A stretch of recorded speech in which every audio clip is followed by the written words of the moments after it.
Dick Cheney is dead. May he find peace in death. He certainly never sought it in life. He was among America's most dangerous warmongers, and many of the discussions about his passing focus on his role, of course, in the war, the endless wars in the Middle East, the weapons of mass destruction. Some forgive him because of his late life opposition to Donald Trump. But I want to focus on a different side to Dick Cheney, which is not really emphasised in the media accounts of his death, the obituaries and the memories, because it's quite inconvenient for America, because Dick Cheney played a very big role in starting the war in Ukraine in 1991. I'm Jeff Rich. Welcome to the Burning Archive, where I talk about world events from the perspective of world history and try to shed a different kind of light to what you hear in both mainstream news and on a lot of the alternative media channels. And today I really am doing a bit of an unplanned video prompted by Dick Cheney's death. I've noticed a bit of commentary about an emphasis, I guess, on his role after 2001, his important role in the whole weapons for mass destruction, the wars in Afghanistan, Iraq, and the war against terror. And all of those criticisms of Dick Cheney's role are very well justified. Let me have no doubt about that. There was a critical film about Dick Cheney not so long ago, and it very much presented the deviation from America's, glorious liberal progressive past in the Cheney years. But what doesn't really get emphasised very much is the very key role Dick Cheney played in the events leading to the dissolution of the Soviet Union in 1991. The betrayal, really, by the USA, by President George Bush the Elder, of Mikhail Gorbachev in his attempts to bring a peaceful end to the Cold War, and his aggressive prosecution of really the start of a new war against Russia, in which Ukraine played a crucial role. These issues are covered brilliantly in this book by Vladislav Zubok, Collapse, The Fall of the Soviet Union. He's a highly esteemed historian. He's just written a new history of the Cold War, and he's written in foreign policy and places like that. He speaks both Russian and English. He's examined both the Soviet and the American archives around the events of 1991. And there are really 5 incidents particularly where he actually quotes, declassified documents from the archive about Dick Cheney's role in the events of 1991, his very toxic role in really starting the war in Ukraine, laying the seeds that would end up in the war in Ukraine breaking out in 2022. And I'm going to cover these 5 incidents in this video. Now, let me just first set the scene. In 1985, Mikhail Gorbachev becomes president of the Soviet Union. He pursues a policy of rebuilding, perestroika, the Soviet Union, of glasnost, of opening, and effectively turns the Soviet Union more or less into, if you like, a social democratic country. Effectively, that was his vision. And he also negotiated an end to the long conflict with the West, an end to the Cold War. It was a negotiated end to the Cold War. It was not a military victory, or so Mikhail Gorbachev thought. But there were other players involved as well.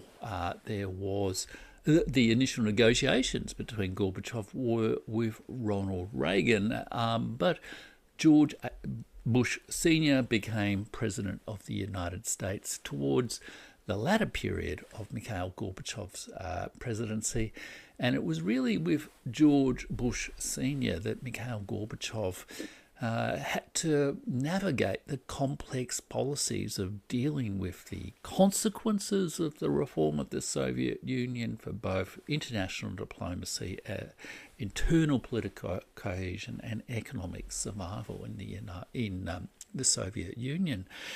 He wanted Western aid. There was a package for Western aid that the Americans, primarily, in part instigated by Dick Cheney and other hawks within the administration, and indeed the Ukrainian-American political lobby within the United States, the aid to the Soviet Union was refused. If that aid had been provided, it is quite possible that the Soviet Union would have kind of got through its economic crisis and survived intact, and the world would be a very different place. There was also Boris Yeltsin, who became the first president of Russia after the dissolution of the Soviet Union and was the head of the Russian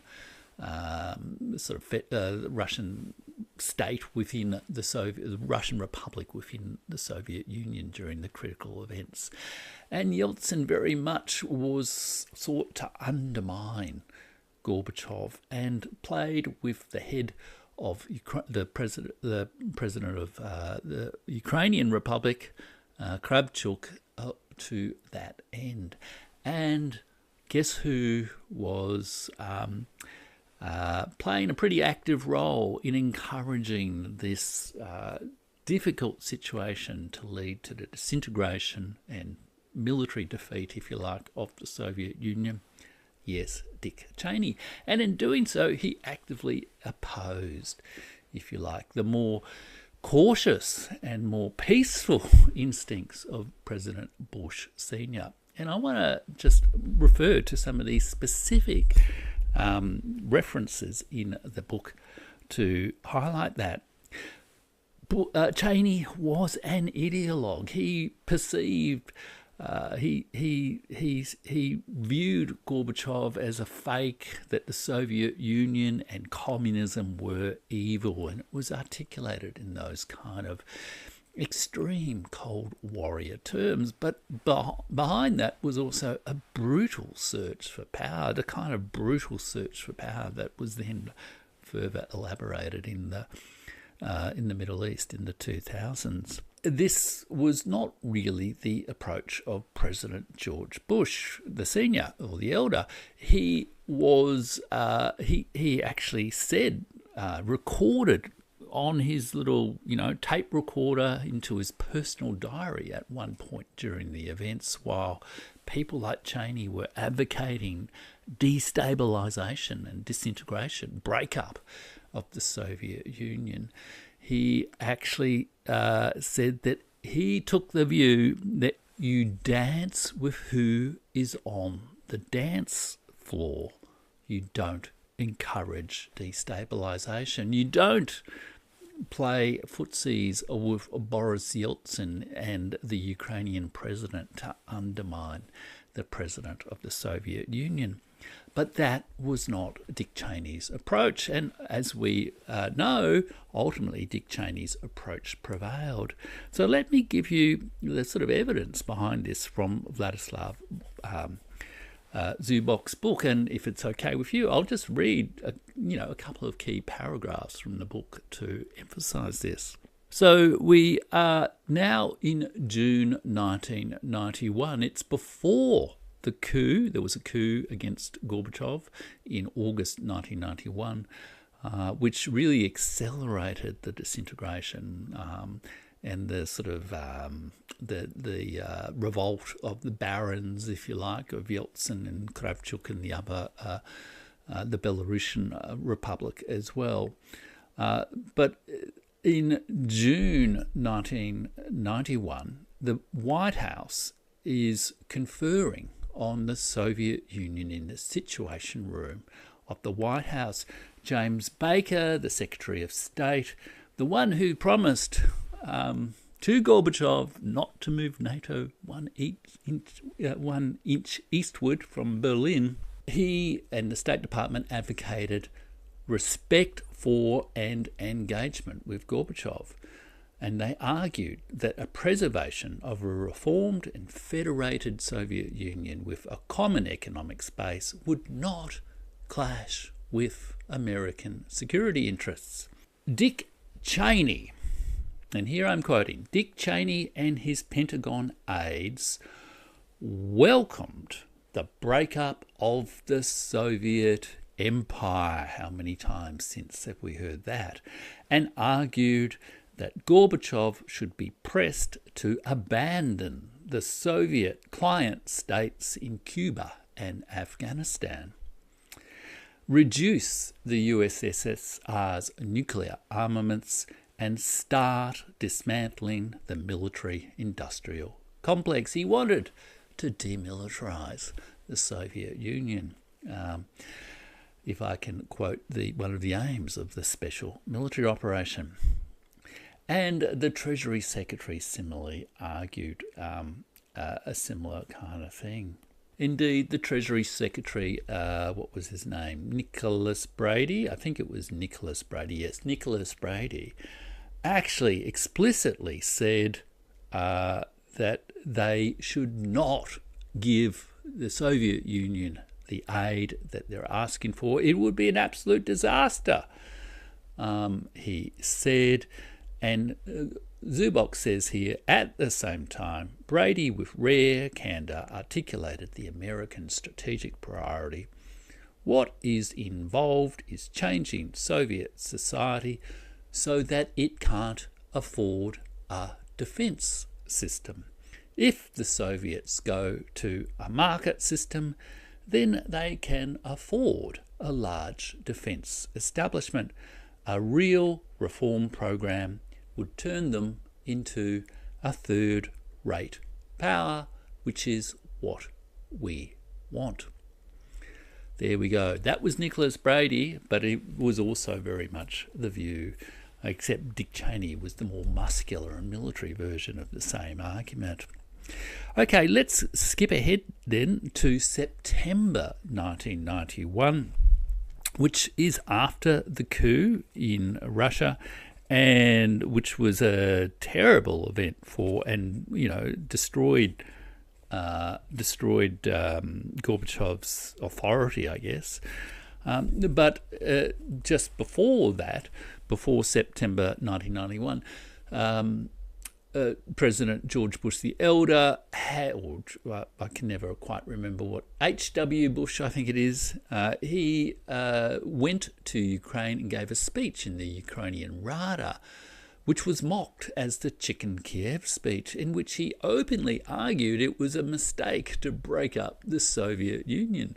Many, over the last year or so, a few people have highlighted this speech on YouTube and other social media commentary on the Russia-Ukraine-NATO war.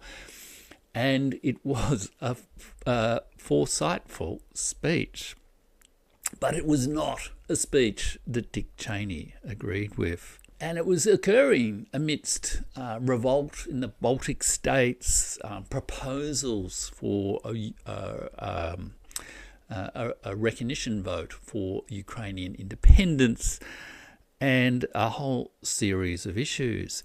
And then on the 4th of September, here I quote again from Vladislav Zubok's book, Bush and his cabinet debated whether a weak Soviet Union or its breakup would best serve American interests. We were split, badly split, Brent Scowcroft recalled. The Pentagon's chief, Dick Cheney, publicly advocated abandoning Gorbachev for Yeltsin, who was a real Democrat and embraced Western values. Cheney supported the appeal from the Ukrainian American organizations and the National Endowment for Democracy. We know about them, especially through the work of Brian Valetic. The National Endowment for Democracy to recognize Ukrainian independence. So there he is, advocating regime change and destabilisation, and going against the wiser counsel of his president, indeed, to dance with who is on the dance floor and not encourage destabilisation. Ever since 1991, destabilisation has been the rule of the road for American foreign policy. The next day, there is a debate in the White House on this very issue. And this is how Vladislav Zubok, who's examined the archival documents, classified archival documents, recalls it. And this is a very critical paragraph, I think, that really goes to Dick Cheney's responsibility for this war, and tells you something about both how foreign policy is made by competing arguments, but also, I guess, the nature of the disposition of American decision-making. So the Ukrainian controversy was discussed in the White House on 5 September. Bush opened the meeting by admitting that the declaration of independence by other republics, quote, was a complex issue. There were smaller autonomous regions inside the Russian Federation and other republics, and all of them were threatening to secede. The president's uncertainty prompted Cheney to argue again for an, quote, aggressive approach. The United States, he said, must use its enormous leverage in the Soviet space to break it apart. Quote, we could get an authoritarian regime in Russia still, he said. I am concerned that a year or so from now, if it all goes sour, how we can answer that we did not do more. The old, we should have done more argument. The full record of the discussion remains classified. There's something Donald Trump could do rather more useful than JFK files and all the rest of it. Why don't you declassify the full records of all the American involvement in the collapse of the Soviet Union? Russia had never existed as a democratic country, and most likely it would not become one. The recognition of an independent Ukraine would be a good policy in any case. If democracy fails, we're better off if they, the Russians, are small. Baker, the Secretary of State, reminded Cheney of the other horn of the dilemma. What if the breakup led to violence? We don't want another Yugoslavia, Scowcroft recalled. Baker thought it was important that we try to keep the Soviet Union together, principally because of command and control over the nuclear forces. I thought we were better off with a broken up Soviet Union because it would, quote, fractionate, whatever that is, the Soviet nuclear forces, and a large part of them we could stop worrying about. Scowcroft, however, disagreed with Cheney. If the US openly backed Soviet disintegration, Scowcroft reasoned, it would almost guarantee long-term hostility on the part of most Russians who constituted the majority of the Soviet Union. In the end, he recalled, we took no position at all. We simply let things happen. Well, I don't think Dick Cheney entirely let things happen ever, really, don't you think? So there you go. And as that implies, nuclear weapons were very much in play in this situation. There was an active debate in 1991 about what to do with the nuclear weapons. And the President and James Baker were very clear that for the sake of stability and nuclear, non-proliferation and all that sort of thing, those nuclear weapons should stay with one principal stable state. But Dick Cheney did not agree, of course. There was also uncertainty about the future of nuclear weapons located on Ukrainian territory. On 5th of September, the meeting in the White House between senior American officials had addressed this concern. Colin Powell, from Weapons of Mass Destruction fame, head of the Joint Chiefs of Staff, said, "We want to see the dissolution of the old Soviet Union." Yet who would ensure the safety of nuclear weapons in Ukraine, Belarus and Kazakhstan if the Soviet military would move back to Russia? Bent Scowcroft had supported Dick Cheney's idea of fracturing the Soviet nuclear arsenal. "It did not bother me," Scowcroft recalled, "that the Ukraine may have nuclear weapons, or Kazakhstan, because under no circumstances were they going to be pointed at us." Again, Cheney is really, seeding part of the conflict. In February 2022, Zelensky raised this whole issue of Ukraine should get its nuclear weapons back, as you can see. That was very much not exactly the correct situation. And then finally, we go to November, December 1991, just weeks indeed before the final end of the Soviet Union. And here it's really debating the question of should the United States recognise the independence of Ukraine as a republic, as a state. By mid-November, all US diplomatic and intelligence agencies concurred that the referendum of 1 December would confirm Ukraine's independence. For Bush and Scowcroft, however, the vote posed a problem.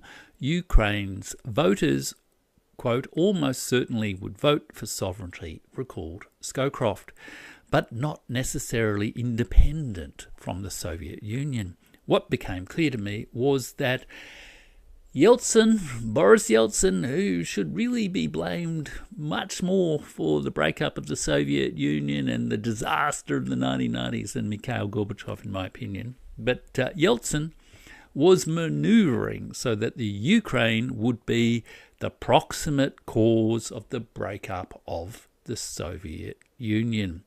Should the US therefore announce its recognition of Ukraine straight away and thus set the final breakup of the USSR in motion? It had a choice at this moment. It could have followed Bush the Elder's sensible advice of you dance with who is on the dance floor and you do not encourage destabilisation. But Dick Cheney was in the room. Dick Cheney and his deputies in the Pentagon proposed just that. That is the final breakup of the USSR. This, they argued, was, quote, an insurance policy against a, quote, retrograde Russia.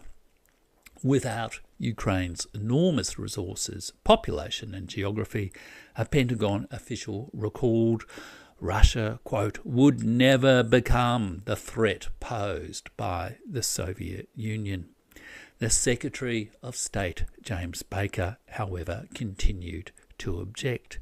An immediate recognition of Ukraine, he argued, would destroy any chance for confederal and even bilateral arrangements that would make a peaceful transition possible. One had to be certain, he said, that Ukraine's referendum would not trigger, quote, further fragmentation of a Ukrainian state. Baker heeded Shevardnadze, the Soviet Union's foreign minister, later president of Georgia, Shevardnadze's warning of a possible conflict over Crimea, Donbass, and eastern Ukraine. The writing was on the wall in 1991, and the US chose, as Dick Cheney said, an aggressive strategy.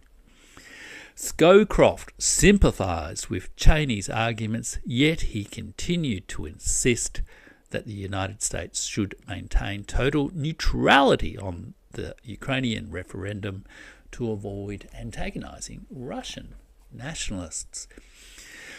Bush, and here again we see the pathologies of American politics, one of the pathologies of emigre politics in the United States, and it's the dysfunction of having this global networked empire with so many diverse interests who have an interest in instigating trouble all around the world.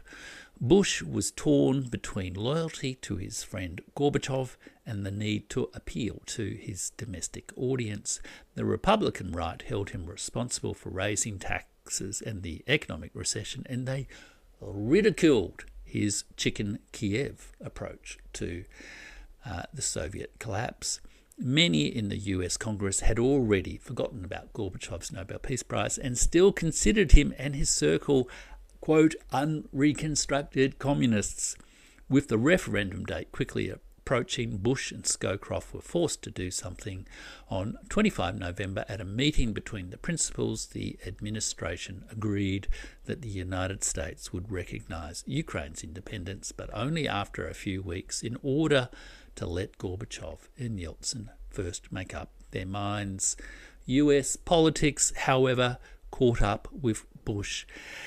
At the suggestion of Cheney and John Sununu, the Chief of Staff, he becomes a figure, I think, in the weapons of mass destruction and war against terror story, but that is another story. The Chief of Staff, at the suggestion of Cheney and John Sununu, Chief of Staff, he received representatives of the Ukrainian diaspora informed them confidentially of his decision.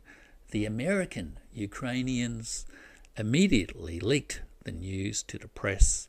Scowcroft recalled later, while it didn't make any difference, it turned out it was a humiliation of Gorbachev, and given where we were, we shouldn't have done that. And you could also read in Zubok's fabulous book, which is an absolutely brilliant book on the Soviet collapse, and I have done one relatively short video on it, which you might want to check out, more about America's complicity in the Soviet Union's collapse, the culpability of its warmongering factions led by Dick Cheney in that collapse. And that is why, as you can see, Dick Cheney never sought peace in his life. He always pursued war, ideological, crusading war against evil communism on behalf of the complex series of emigre, military, industrial, commercial, security, and just projection of power interests of the global networked US empire. He always pursued war with that.